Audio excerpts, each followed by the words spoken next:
मैं आदित्य फिजिक्स स्वागत करता हूँ आपका फिर से फिजिक्स पेज विद आदित्य में। मैंने आपको 4 वीडियो प्रोवाइड करवा रखी है, जिसमें कि आपको याद होगा मैंने पहली वीडियो में आपसे बात की थी वैद्युत धारा के बारे में, दूसरी वीडियो मैंने बात की धारा घनत्व के बारे में, और शायद तीसरी वीडियो मैंने बात की थी मुक्त इलेक्ट्रॉन मॉडल में। चौथी वीडियो आपकी थी अनुवन वेग की परिभाषा की। आज का जो हमारा आर्टिकल्स है वो वैद्युत धारा और अनुवन वेग के रिलेशन के बारे में है। क्या रिलेशन होता है दोनों में, अनुवन वेग और वैद्युत धारा के बारे में, इस बात को हम लोग समझेंगे। देखिए, कई बार एग्जाम में पूछा गया है, 2 नंबर या 3 नंबर में आता है कि अनुवन वेग की परिभाषा दीजिए तथा धारा घनत्व तथा अनुवन वेग के बारे में वर्णन कीजिए या इसका व्यंजक स्थापित करिए। इस तरीके से कुछ दिया जाता है एग्जाम में। तो थोड़ा सा थ्योरिकल ये आपका डेरिवेशन है, थोड़ा सा ध्यान देने की बात है और कुछ ज्यादा विशेष है नहीं। तो हम सबसे पहले ये लेट कर लेते हैं कि हमारे पास कोई कंडक्टर्स है। मैंने आपको लास्ट वीडियो में बताया था कंडक्टर्स वो होते हैं जिनमें धारा फ्लो होती है। जैसे कोई भी मेटल्स हुआ, अधिकतर मेटल्स क्या होते हैं, हमारे कंडक्टर्स होते हैं। तो आज हम लोग ऐसा लेट करके चलते हैं कि हमारे पास कोई कंडक्टर्स है, यानी कोई चालक है। चालक जिस तरीके से आपको बोर्ड भी दिखाई दे रहा होगा कि जैसे ये लेट कर लेते हैं कि हमारे पास एक कंडक्टर है और इस कंडक्टर की जो लेंथ है वो L है। यहाँ पर आपको एक बात मेंशन की गई कि L जो है चालक की लंबाई है। चालक की लंबाई के साथ साथ होने के साथ इस कंडक्टर का हमने कनेक्शन जो है एक बैटरी से कर रखा है। बैटरी से कर रखने की वजह से आपको मैंने बताया था, जब तक आप किसी कंडक्टर्स का कनेक्शन किसी बैटरी से नहीं करते हैं तब तक उस कंडक्टर यानी उस चालक में करंट फ्लो नहीं हो सकता है, क्योंकि करंट फ्लो होने का लिए आपके दोनों कंडक्टर्स के दोनों सिरों के बीच में पोटेंशियल डिफरेंस होना यानी कि विभव में परिवर्तन होना कंपलसरी होता है। तो लेट कर लिया जाए या मान लिया जाए कि हमारे पास एक L लंबाई का कंडक्टर है, यानी चालक की लंबाई है जहाँ पर L। इसके बाद आप A जो है हमारा इस कंडक्टर का अनुप्रस्थ काट का क्षेत्रफल है A। जो तीसरी बात आपको मेंशन की गई है, चालक का अनुप्रस्थ क्षेत्रफल है हमारा A। दूसरी बात मैंने बताई कि n जो है चालक के प्रति एकांक आयतन में उपस्थित मुक्त इलेक्ट्रॉनों की संख्या है। ये मुक्त इलेक्ट्रॉन आए कहां से, मैंने पहले भी आपको बता रखा है, पिछली वीडियो मैंने कई बार चर्चा की है कि जैसे आप इसका कनेक्शन करते हैं कंडक्टर का, जैसे आप कोई कनेक्ट करते हैं बैटरी या फिर सेल से, तो तुरंत क्या होता है यहाँ पर फ्री इलेक्ट्रॉन्स पहुंचते हैं और फ्री इलेक्ट्रॉन्स बड़ी तेजी के साथ क्या होते हैं, इधर को फ्लो होते हैं। और जो हमारी करंट होती है फ्री इलेक्ट्रॉन्स की डायरेक्शन के अपोजिट डायरेक्शन में फ्लो होती है। तो यहाँ जो n है चालक के प्रति एकांक आयतन में उपस्थित मुक्त इलेक्ट्रॉनों की संख्या। अब सबसे इंपॉर्टेंस ये बात है कि प्रति एकांक आयतन क्या होता है, तो मैंने क्लास में भी कई बार आपको बताया है कि जैसे ये कोई कंडक्टर्स है हमारे पास और इसके अनुप्रस्थ काट का क्षेत्रफल आपका ये साइड वाला और उसकी लेंथ जो L होती है, मैंने कई बार चर्चा की है क्लास में। जैसे ये हमारा अनुप्रस्थ काट है और ये भी अनुप्रस्थ काट है, जिसका आप एरिया कह सकते हैं A है और इसकी लेंथ है L। तो मैंने बताया था कि जो उसका प्रति एकांक आयतन होता है या फिर उसका जो आयतन होता है वो A इंटू L होता है। आपको अगर याद हो, कई बार मैंने बात बताई।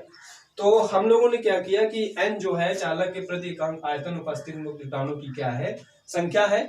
और दूसरी चीज आपको ये बता दिया जाए कि Vd जो है, Vd हमारे मुक्त इलेक्ट्रॉन का अनुवन वेग है, क्योंकि जिस समय ये इलेक्ट्रॉन्स नेगेटिव से पॉजिटिव तरफ मोशन कर रहे होते हैं उनकी कुछ ना कुछ क्या होगी, वेलोसिटी होती, और वेलोसिटी होने की वजह से उस वेलोसिटी को हम लोग क्या कहते हैं, मुक्त इलेक्ट्रॉनों का अनुवन वेग।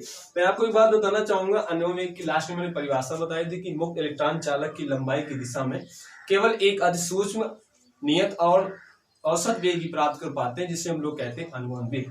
तो इस तरीके से हमें पूरा डेरिवेशन समझ आना चाहिए कि माना एक चालक है जिसकी लंबाई L है, चालक के प्रति एकांक आयतन उपस्थित इलेक्ट्रॉनों की संख्या स्मॉल n और यहाँ पर चालक का जो अनुप्रस्थ क्षेत्रफल A है।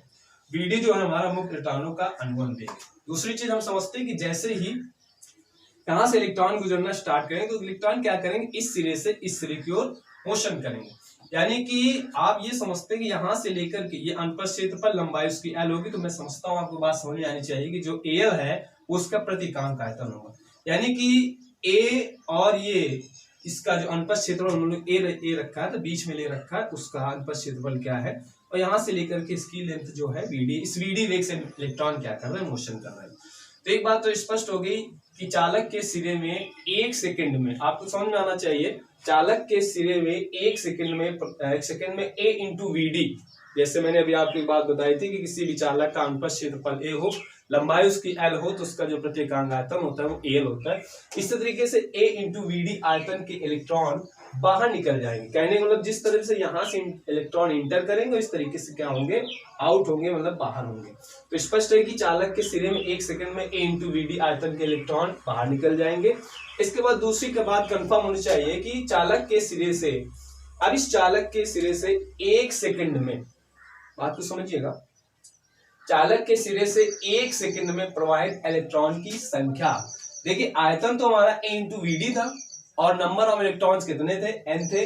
तो चालक के सिरे से 1 सेकंड में प्रवाहित इलेक्ट्रॉन की जो संख्या है वो n into A into V D हो जाएगी। कंफर्म है, ऐकिक नियम लगा है जो कक्षा 6-7-8 में बच्चों को पढ़ाया जाता है कि ऐकिक नियम क्या होता है, न्यूटरी मेथड बोलते हैं इंग्लिश में। तो चालक के सिरे में t सेकंड में, अब देखिए पहले वो 1 सेकंड की बात कर रहा था, अब हमसे क्या कर रहा है, चालक के सिरे में t सेकंड में प्रवाहित electron n a v d into T हो जाएगा। देखिए n a v d into T हो जाएगा, मल्टीप्लाई होता जाता है। फिर तथा इस बार और भी कंफर्म है बात कि चालक के सिरे से t सेकंड में प्रवाहित आवेश, t सेकंड में प्रवाहित आवेश, आवेश को मैंने जब मैं फर्स्ट चैप्टर पढ़ाया था तो बताया था एक सबसे अच्छा फार्मूला होता था Q बराबर NE। Q बराबर NE से हमने देखा कि चालक के सिरे में t सेकंड में प्रवाहित आवेश Q बराबर NaVd इंटू टी, ये तो हमारे नंबर ऑफ इलेक्ट्रॉन्स थे। और इसके बाद ये जो E है तो Q बराबर NE से N की जगह आप ये कर सकते हैं। अब चालक में जो बहने वाली धारा है वो सभी लोग जानते हो, फर्स्ट वीडियो की बात है, I बराबर मैंने बताया था Q अपॉन T होता है। तो कुछ नहीं हुआ है, बस यहाँ पर जो Q की वैल्यू है ये वाली यहाँ पर पुटअप की गई है। तो I बराबर NaVd T इंटू E और अपॉन में ये वाला T, यहाँ पर T थोड़ा सा कट हुआ है, मैं आपको सही से बताना चाहूंगा। यहाँ पर क्या लिखा हुआ, T लिखा हुआ, तो T से T हमारे हिसाब से कैंसिल हुआ और जैसे T से T कैंसिल हुआ हमारे पास I बराबर NeaVd, NeaVd।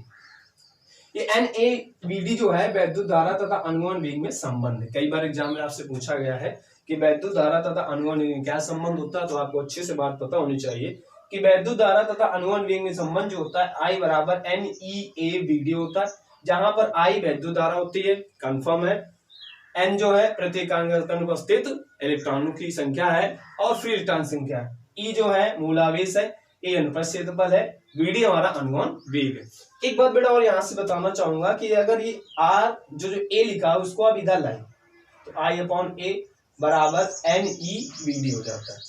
I upon A जो होता है, मैंने आपको शायद आपको दूसरी वीडियो में बात बताई थी कि I अपॉन A जो होता है वो J होता है और J हमारा क्या होता है, धारा घनत्व। तो यहाँ से I upon A equal J बराबर NeVd, यानी धारा घनत्व और अनुवन वेग में क्या हो गया, ये संबंध हो गया। तरीके से पूरा डेरिवेशन आपको समझ में आना चाहिए। चाहे तो आप इसका क्या ले सकते हैं, स्क्रीनशॉट लेकर ले सकते हैं, इसके बाद आप जूम करके अपनी कॉपी में नोट कर सकते हैं। आप लेना चाहे तो ले सकते हैं स्क्रीनशॉट,